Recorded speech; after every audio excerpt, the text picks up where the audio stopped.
মহানায়ক উত্তম কুমারের ৪৪তম মৃত্যু দিবসে এবছর মহানায়ক সম্মান কারা পাচ্ছেন সেটা ঘোষণা করলেন মুখ্যমন্ত্রী মমতা বন্দ্যোপাধ্যায়। এবারের মহানায়ক সম্মান যারা পাচ্ছেন তাদের অন্যতম হলেন নচিকেতা চক্রবর্তী। কিন্তু তাকে এই পুরস্কার দেওয়ায় অনেকেই কটাক্ষ করেছেন। মুচকি হেসে ট্রোল করতে ছাড়েননি খোদ টলিউডের শিল্পীরা।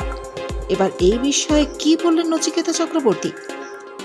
নচিকেতা চক্রবর্তী বরাবরই নিজেকে ট্রেন্ড সেটার হিসেব দাবি করে থাকেন, আর সেই কথা যেন আবারও প্রমাণিত হলো তাকে মহানায়ক সম্মান দেওয়ার পর।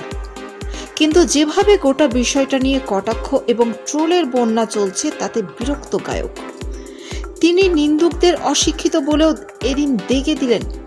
একই সঙ্গে এক সাক্ষাৎকারে জানালেন, মহানায়ক সম্মান কিন্তু কেবল অভিনয়ের জন্য দেওয়া নয়। মহানায়ক মানে অভিনেতা মহানায়ক নন। আমার গোটা জীবনের কাজের জন্য মহানায়কের সম্মান, আমার এই পুরস্কার দেওয়া হয়েছে। এটা আমার কাছে বড় প্রাপ্তি। তার আরো প্রশ্ন, কিছু অশিক্ষিত মানুষ অনেক রকম কথা বলছেন। কাউকে যদি নোবেল পুরস্কার দেওয়া হয় তাকে কি বিজ্ঞানী হতে হবে?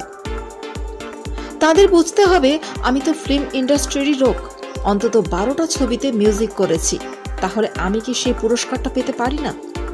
মহানায়ক পুরস্কার পাওয়ার জন্য আমায় অভিনেতাই হতে হবে এটা কোথায় লেখা আছে? মহানায়ক একটা ব্র্যান্ড।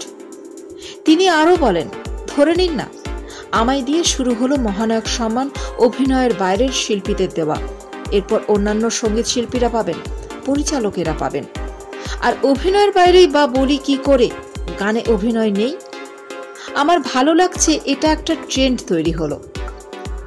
উত্তম কুমারের মৃত্যু দিবসে এবারের মহানায়ক সম্মান প্রাপকের দাম ঘোষণা করলেন মুখ্যমন্ত্রী মমতা বন্দ্যোপাধ্যায়।